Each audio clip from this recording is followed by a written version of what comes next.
环球大战线深入世界最前线，全球各地的观众朋友，大家好，我是叶思密。今天节目的大主题，我们会来关心这一次北京一次亮了3张它的大王牌。今天会来关心3个大王牌，包括了巨浪3飞越了太平洋。第二件事情，096接下来可能会瞄准美国的本土。第三件事情，中俄联手打造的新核威慑。这个时候，美日最担心的海底核反击时代正式到来。今天就这些议题，我们会一起来做关心。先欢迎我们的到场来宾，前成功旗舰长黄镇辉舰长，主持人、各位观众，大家好；时事评论员王尚志，尚志哥，思密好，观众朋友大家好；资深媒体人彭华干，干哥，思密好，大家晚安。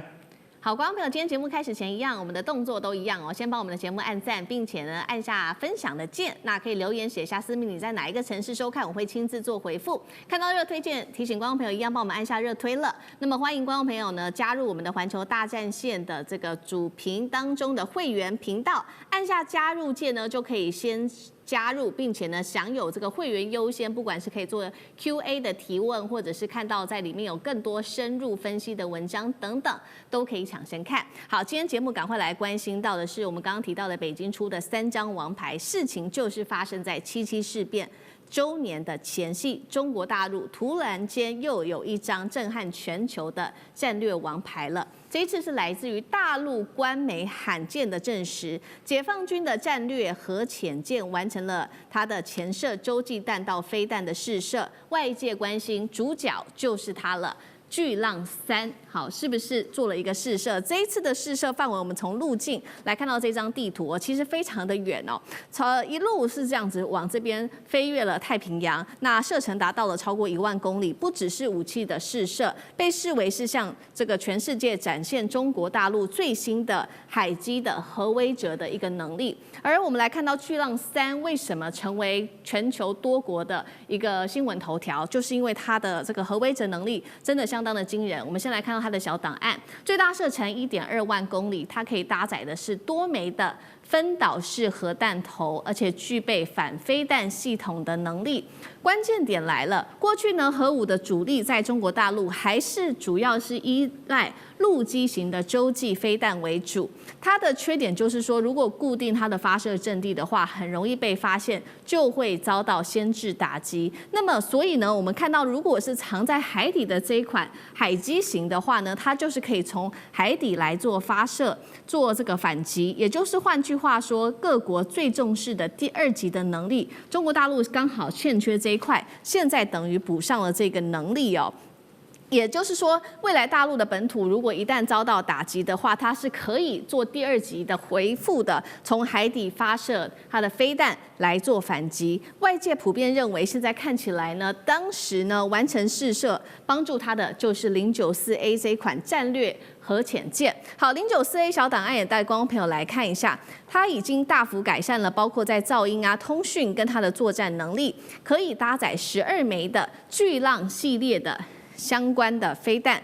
但是呢，我们看到094现在看起来真的是很让美军紧张，但是真的让美军最紧张的大魔王，现在被视为我们今天节目也会特别来讨论的，就是这款096型的战略核潜舰了。我们把096再跟094A 做一个比较，它的舰体的体积又更大了，重点是更安静之外，隐身性还变得更强，甚至它不仅可以搭配巨浪3，未来如果真的成功可以搭载巨浪4的话，那最可怕的事情，它就是可以直接威胁美国的本土了。再来，它的携带的洲际弹道飞弹，我们刚刚讲094A 是12枚哦，096的话，它来到最多可以高达24枚。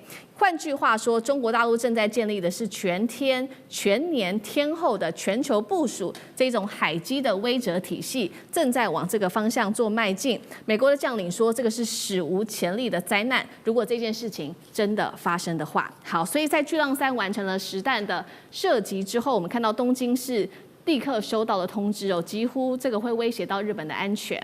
如何看这背后的意义？再来，我们刚刚讲到巨浪3，甚至提到了巨浪4，我们请舰长就射程、突防能力跟它的核打击范围提升，对于美国、日本、印太的威胁有多大，来做一次比较深入的分析。这个自从人类发明核弹之后这种战略武器实在是让大家都非常的惊心胆战。假如我们要说到现在发展到现在，它最重要的一个就是说，如果我要今天衡量这个，好比说这个战略核导弹，你说它厉不厉害的最重要的一个，我先跟你讲，是去拦截它的难度，拦截越难，它就越厉害。你第一个先看这个东西，从这个观点看，你看啊，好比说现在有3种发射方式嘛，第一个陆基，那陆地哪里发射你大概知道吧？一起来你也看得到，所以基本上陆基是最脆弱的。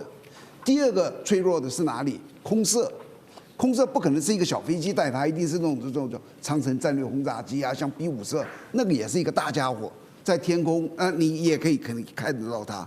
你知道谁最困难？潜射的，你怎么知道它在哪里？它可以在任何地方哦，所以你就知道第一哪个最困难，防范。这个叫做潜射。那很多人在讲说这个核的当量多少啦，我们有多少枚啦。其实我从来觉得那都不是一个重点。我举个例子，我今天拿一个枪对着你，跟拿一个超级的那种火炮对着你，你都是死。你会觉得哪一个重要吗？不重要的。我今天核弹，如果我有个10枚、100枚，我足够消灭你国家了，那我要几千枚干嘛？我要几千枚干嘛？要消灭世界地球几遍吗？所以。这只要到达一个数量之后，其实它就达到了一个恐吓的效果。所以第二个，你知道数量不是很重要的。那第三个，精准度重不重要？那个核弹一炸下去，炸了一个城市没了，精准度有什么重要的？对，我炸在纽约哪里都一样，我炸在纽约的港边，这个纽约市大概也毁掉，所以精准度也不重要。那至于你说射程对陆基很重要，对空射的很重要，对潜射重不重要？潜射会跑到你家门口去了，你也不知道在哪里，所以。潜射的它本身的引力的程度很重要，就跟我们讲的洞沟4、洞沟6，它是不是很引力？如果它的引力程度优于别人，它就具比较高的优势，这是一个。但是这一次我先讲，像这种很远的叫做战略导弹的试射，通常都是哑弹，就打下去就是一块铁，什么都没有。那大部分的国家它不会朝一个挑衅的方向去打，北韩例外。北韩为什么例外？你知道？北韩太小了，它往哪打？他怎么打都打出去了。大部分的国家，美国也好，尤其中国，它都是在从一边打到一边，然后那是一个哑弹嘛，掉到也许一个沙漠里面，然后就算我举个例子，它的距离只有这个6000公里，好不好？它可以往高打。那所有的计算就是说，哇，你这个打这么高下来，那我稍微调整一下角度，就证明了我可以打到1万多公里。那为什么要证明我能够打到这么远呢？这就是所谓的吓阻。什么叫吓阻？吓阻第一个，你就是要有能力，证明我有这个能力啊。第二个就是我沟通，我告诉你我可以这样子。然后第三就是你要相信我，在必要的时候我会打。这是这几个这个东西。那这一次的洞沟4发射的这个导弹有一个特殊之处，我就在讲，以往一定在内陆朝内打，或者海上打到它的沙漠，它很少往外打。那这一次完全是在往外打。你就是他现在这次真的在做一个恐吓吓阻的一个动作。那为什么最近真的比较乱？为什么最近比较乱？推究其最终的原因就是美国要失去老大的地位了。为什么美国失去老大的地位会很乱？就好像一个社会，好，台北市原来有个黑道老大教父，哇，他一言九鼎啊，这个我说什么就是什么。结果我现在要失势的时候，我要调的时候怎么办？就乱了，底下就开始大家都在争。然后原来的受美国保护的就在想，哇，他保护不了我了。像日本就开始动作很多了，你知道？像北约可能也有很多动作。这就是当一个老大要失去他地位的时候，全球是一个动乱开始。我预估这个状况3年5年大概都跑不掉，不可能恢复到很久以前的那种平静的状态。好，这个是中国大陆的政治动作背后军事动作背后带有这个政治上面的意涵。那刚刚舰长帮我们解析了，包括这个巨浪3它的威力哦。那这一次呢，它试射搭载的是094A。不过我们刚刚也讲了嘛，我们也会来探讨一下，那096跟094A 它们是否能让中国大陆建立所谓真正纯熟的第2级能力？那接下来如何改变中美在水下的这个战略的平衡？那干哥怎么看？好，他在这个7.7事变的前夕发射了这一枚巨浪3型，一定有它的意义在。通常我们必须要知道，中国在真的告诉你我有这个东西的时候，其实它下一代东西已经开始在做了。也就是说，我现在打给你看的意思是说，这个早就成熟了。所以巨浪3型的意义非常重大。它的打击范围可能到12000公里的话，那代表华盛顿也在范围之内。事实上，刚犹如舰长所说的，老实讲一句，我是告诉你，我打得到你了，你知道就好。所以美国海军将领会说，这是史无前例的灾难。你知道为什么吗？巨浪3型的前身巨浪2型，它只能打8000公里。当时在验证上面，美军在智库其实是在观望的，他不认为他们的这个就是重返大气层载具叫做 MIRV 啊。这种东西能够打得那么的远，或是打得那么的准，其实说句实在话，到进步到巨浪3型的这个过程中，五角大厦跟美国国防部高级计划局 DARPA 他们都非常重视这个东西的，都一直在观察你到了什么阶段。其实远在大概7、8年前就已经在海南岛的三亚看到一艘船，这艘船为什么跟你现在的094叫做晋级，就是我们春秋时代的那个朝代叫Jin class 啊，看到比这个晋级还要大的船，这是什么啊？当时不能够确定，现在我们终于能够确定，那就叫096。也就是说，你有晋级的时候，其实已经让西方很紧张了。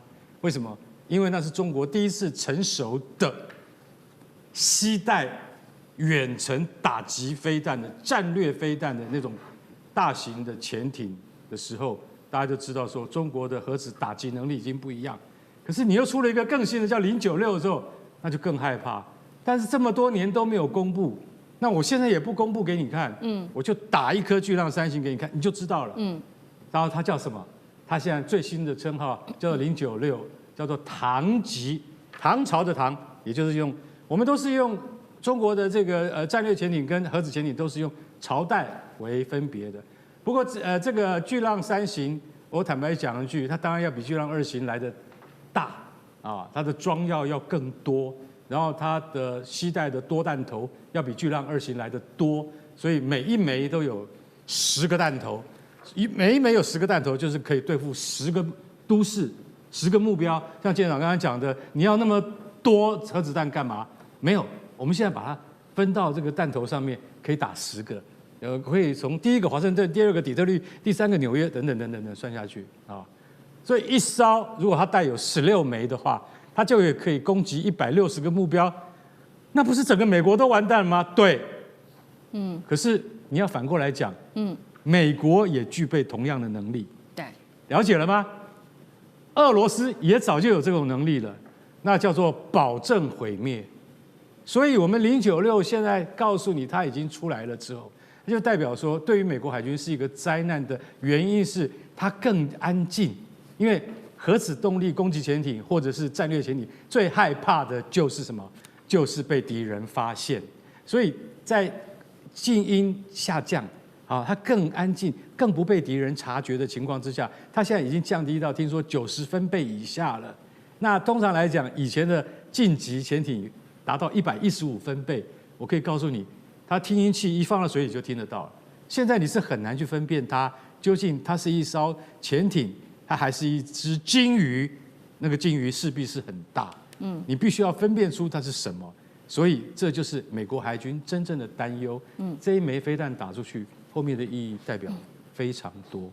好，所以我们刚刚看到的是中国大陆正式的让外界已经宣告他们拥有了这款巨浪3洲际弹道飞弹做这个政治意味的宣示。那其实呢，美国看在眼里，非常的担心之外，其实呢，他们现在也非常的担心，就是因为中国大陆它的这个潜舰的产量正在全力的展开当中。那么包括他们做了一个统计，现在呢，他们美军指出，中国大陆的3大造船厂当中的核潜舰的产能已经大幅的提高到3倍以上了。所以现在也做了一个预估从现在开始算到2035年，他们会拥有大约是40艘的核潜舰。那美国现在核潜舰的数量虽然比中国大陆来得多，现在达到63艘，但是现在最主要的问题是他们造得很早，所以呢，他们正在老化，那很快的就会有许多艘必须要退役。那么预估到2030年，他们的这个核潜舰的数量就会降至到只剩下47艘，已经快要跟中国大陆差不多了。另外一个是来自于英国智库也做了一个示警他们讲说呢，在2021到2025年期间，中国大陆下水的核潜舰有10艘，那么美国在同期间只有7艘，所以这个速度上已经可以看出这个明显的差异了。不管是在造舰的速度，或者是在它的造舰的这个总吨位上面都是超越美国的。那除了美国要担心来自于中国大陆的威胁之外，还要担心中俄会不会同步对他们造成威胁？因为最新展开的这一场海上联合2026军演是中俄在青岛正式展开的，接下来会前往到太平洋进行联合巡航。另外一方面，俄国近期被路透社报道说，派了他们的官员高层官员到中国大陆去参与核生化的防护训练，所以美国要担心的不止中国了吗？还有来自于俄罗斯的核威胁吗？尚志哥怎么看？首先，这是由前舰所发射的这个巨浪3，我们都看过什么呢？在去年的93的北京阅兵的时候，大家有看到一个非常长的，就是它的巨浪系列，是它其实已经展现出来。那么这次呢，这个试射部分让大家可以感受到它的部分的威力。其实当然从美国这个它的同盟的角度来说，当然是一个巨大的威胁。可是实际上，我个人觉得我们要注意这一次的部分的对比哈，对比上次东风3.1的，这是已经是2024年9月。那时候的部分发射，其实那一次才是震惊四座的那应该可以算是21世纪中国大陆的真正导弹能力都传说，所以那一次打的，我觉得才是真正的厉害的。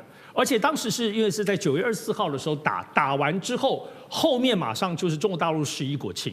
所以习近平后面就针对这个延伸的这个氛围，全中国都在热烈的震动，而且很开心，而且很骄傲的时候，他强调的部分还是台湾问题。而且在之后不久，马上在当时王毅跟布林肯也又针对了台湾问题，包括是中美之间的红线，也在10月的时候继续延续下去。包括后来中国大陆国防部的记者会在谈这个问题的时候，也还在谈台湾问题。所以我觉得现在我们来看巨浪3这次发射，当然不会只有台湾问题，可是它一定涉及到台湾问题，所以我们要注意它的时间点。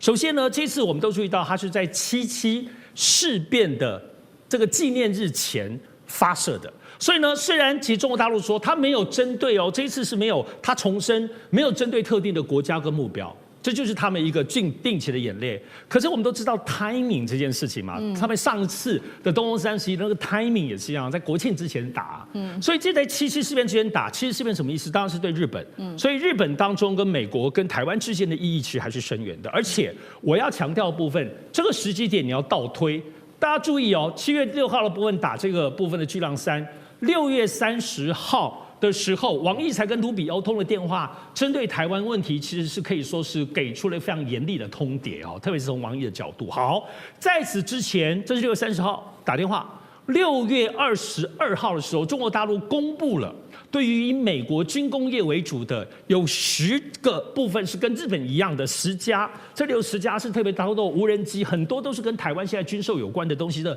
美国的军工业采取了最严格的军民管制，什么都不给了。还有46家美国，包括洛克希德马丁的是什么？你不能碰参与中国大陆政府的任何直接间接的标案，就是你不能赚中国的钱了。好，你看一下这个时间，6月23号对于美国军工业出手，中国大陆56家加起来。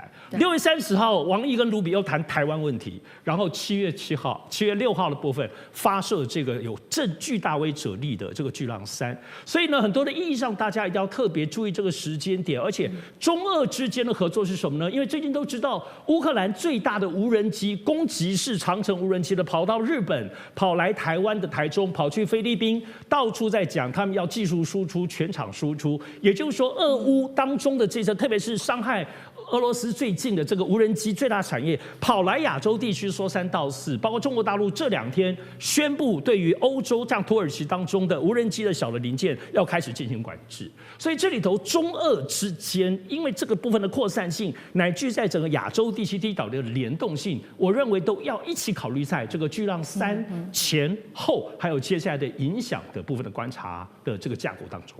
好，谢谢尚志哥。那我们休息一下，马上回来。观众朋友们，我们要开会员频道啦！因应呢美中、中东还有印太的乱局，你看到的是新闻，我们看到的是背后谁在操控这个世界。加入会员可以取得独家视角的通行证，你将优先取得更深的观点判读，包括了核心真相分析、历史脉络拆解、局势推演逻辑。同时解锁会员勋章、优先互动权、问题解析、幕后花絮，支持我们制作高品质的影片。点击下方的加入键，一起成为战友吧！我们会员频道见。